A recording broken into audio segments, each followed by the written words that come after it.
Hey y'all. I wanted to do a video for you today showing you how to rehydrate dehydrated sourdough starter so that you can get it ready to make all of your sourdough products. We sell dehydrated starter in our Etsy shop, and I wanted to have a video that I could point people to show them how to rehydrate it so that you have an active starter ready to go to make all of your sourdough things. This is from our sourdough starter, Leonardo. Dough, like bread dough. I know, real cute, right? That's something fun people do, is they name their sourdough starter. So that's what we've named ours. If you have a sourdough starter, I'd love to hear what you call yours if you do that. But I'm going to show you how to rehydrate this today. We have a very active starter that makes beautiful bread and sourdough products, if I do say so myself. So it's a nice, good start to be able to make your sourdough products when you get this dehydrated starter. Alright, so I've got a clean jar and I've got my starter. The first thing we're going to do is put a tablespoon of the starter into the jar. This is a half tablespoon measuring spoon that I'm using just for reference. And you'll probably have a little bit left in your packet. Save that, because it's really handy if you ever want to make some more, like start from scratch, but also if you leave your sourdough starter out on the counter for a few days and don't feed it, and you need to give it a boost to liven it back up, you can sprinkle a little of this in it when you go to feed it, and it will help give it a boost. So save that. The next thing I'm going to do is put some water in. This is filtered water. You want to get the chlorine out of it if possible. And you could use tap water, but if you were going to do that, I would run the tap water and then leave it sitting out overnight to let the chlorine evaporate. But filtered water is going to be best. And then I'm going to do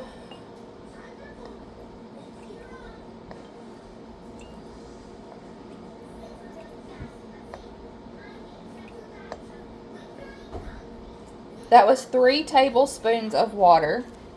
I like to do a 1-3-3 ratio to feed my sourdough starter always, even a little heavier on the flour, maybe like 1 part starter, 3 parts water, 4 parts flour, because I just find that you don't need that much starter to start with to get it going, and then 2, if you put the little extra flour, it seems to make it happier and make it more bubbly. That's just how I like to do it. A lot of people tell you to do 1-1-1. I like to do a 1-3-3, maybe even a 1-3-4. I'm going to use my wooden spoon here and stir it around. Let this start dissolving. Let it get soft. And I'm just going to let it sit here for a few minutes. Let that start dissolving. Don't overcomplicate it, y'all. Really, all we're doing is softening up this sourdough starter and feeding it. It's really that easy. This is sat here for about 30 minutes. It's not completely dissolved, but it's softened up. You could wait longer and let it completely dissolve, but this is good. I'm going to put my flour in.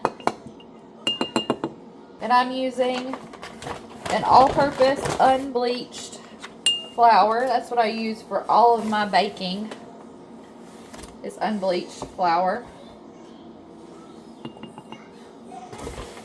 That was 3 tablespoons of flour.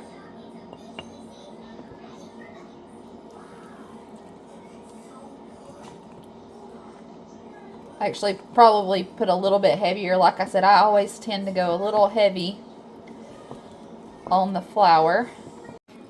Here's the consistency. Kind of reminds me of like when you mix up cornbread. And I always, when it comes to my sourdough starter, and I'm measuring this for you today, I weigh out my measurements when I make my bread or my bagels or my cinnamon rolls or whatever it is I'm making. When it comes to feeding my starter, I do not overcomplicate it.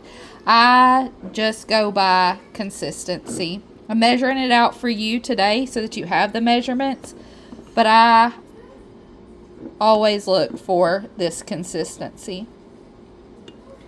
I'm going to scrape down the sides a little bit so that I can see if this bubbles up.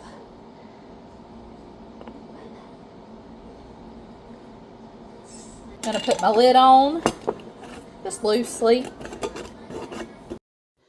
This is where we're at right now. I do go ahead and mark it just so I can watch to see if it bubbles. This first feeding, it may not. A lot of this right here, this process is just letting that dry starter rehydrate and get started. So I did go ahead and mark it. I'm going to set this on my counter and it's going to stay there for 12 to 24 hours. It can be a little flexible. This was not quite 24 hours later. It was probably about, 18. And it had bubbled a little bit, but not a whole lot. So I went ahead and fed it again with 3 tablespoons of flour and 3 tablespoons of water. I know that's not that 1-3-3 ratio that I was telling you. This is more like a 1-1-1. But I knew that the starter had not really eaten on a lot of the flour that was already in there. It's still trying to wake up. So it had not eaten on that flour that was already there. So I added a little more, stirred it around, got it to that consistency that I like, and went ahead and marked it again so I could keep an eye on if it bubbled up this time, because this is the point where I was really expecting it to get started. I marked it, I sat it on my counter, and within, y'all, not even probably 8 hours, let me show you what it looked like. It had doubled, it was bubbly. This is ready to use sourdough starter. I am going to go ahead and feed this one more time just to bulk up the amount a little bit, but this right here was ready to go. Within 24 hours, maybe a little over, we had turned that dry starter into something that was ready to use. Now at this point, I'm feeding it just like I would feed my sourdough starter to maintain it.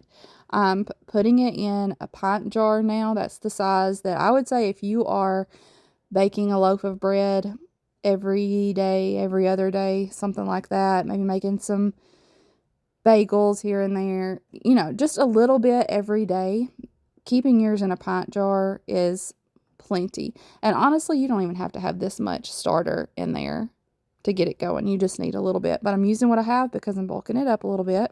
And at this point, I've used a little less than a 1/4 cup of water and a full 1/4 cup of flour. Stirring it around, putting my line on it so I can watch. And once it starts getting bubbly, that's when you know it's good to use. Now, I have used my sourdough starter at all points in the process, from when it's doubled and it's bubbly and it's happy, all the way to when it has failed and it's ready to eat again, and it always performs well for me. I know some people say you need to use it at its peak. You need to feed it, and you need to feed it on a schedule so that when you go to use it, it's when it's really bubbly and at its peak. And I can understand that thought process, but I can't be that strict with my schedule. I have to use it when I can use it. And guess what? It always works out. At this point, you have rehydrated that sourdough starter and it is active and ready to go. But the more you feed it, the better and better it's going to get. So those first couple of times, you may think it's not quite as strong. Just give it some time, feed it a few times, but you saw how bubbly this got. At this point, it's really ready to go. That's really all there is to rehydrating that sourdough starter. Getting it some water and flour, letting it soften up, feeding it a couple of times to wake it up, and you're good to go. After that second feeding, that was like 24 hours after we started, and it could definitely have been used. And the more you feed it, and the more you take care of it and tend to it, it will just get bubblier and bubblier and happier. But that's going to make you a good loaf of bread right from the get-go. Keep it on your counter, use what you need out of it, and then just refeed it. Like I said, 1-3-3 is kind of like what I tend to gravitate towards. 1 part starter, 3 parts water, 3 parts flour. but I'm just looking for that thick consistency. If you get it too thin, it's not going to bubble up good on you. It'll start to get acidic. So add that little bit of extra flour, keep it pretty thick. And you honestly don't need a whole lot of starter. Once it's really going, you don't need a whole lot of starter in that jar to refeed it. If you've got a tablespoon or two, even a teaspoon or two of starter in your jar, you can feed it and it will be more than enough. Scrape the sides down. There's a little bit in there. Feed it and it will still eat and be sourdough starter for you. You don't need a whole lot of starter in that jar. So once you use what you need out of it for your recipe, refeed it, keep it on your counter. If you're going to feed it every day, you're going to use it every day. But if you're not, maybe you don't bake every day, put it in your refrigerator and then just pull it out and let it come back to room temperature before you use it. Don't overcomplicate it. Just make good food. Just make good sourdough food. I would also suggest that you look up some of the benefits of sourdough if you're sensitive to bread and those kinds of things. Fermenting sourdough and having all the good bacteria and that long fermentation that you can do with sourdough products may actually make it where it doesn't bother you as much to eat bread, and it's delicious and it's fun to work with. Now, I don't do strictly sourdough. I do yeast breads as well, but sourdough has become a love of mine. If you need dehydrated starter, I'll put a link to our Etsy shop down in the description box. Goodness, I'm getting tongue twisted. And you can go check it out. But I just wanted to put this video out there for those who do get it, and for those who might just be looking for, hey, I have dry sourdough starter, what am I supposed to do now? If you're new, I'd love for you to go check out some of our other videos, see what we're all about. We are a family of 7 living on a small bit of land here in rural Alabama, sharing our small town life with you, showing you what it looks like for us living here in the southern United States. We'd love to have you as part of our family. If you're already one of us, you know what I'm going to say, and y'all, I mean it. I love you. I appreciate you, and I'll see you in the next one. Bye, y'all.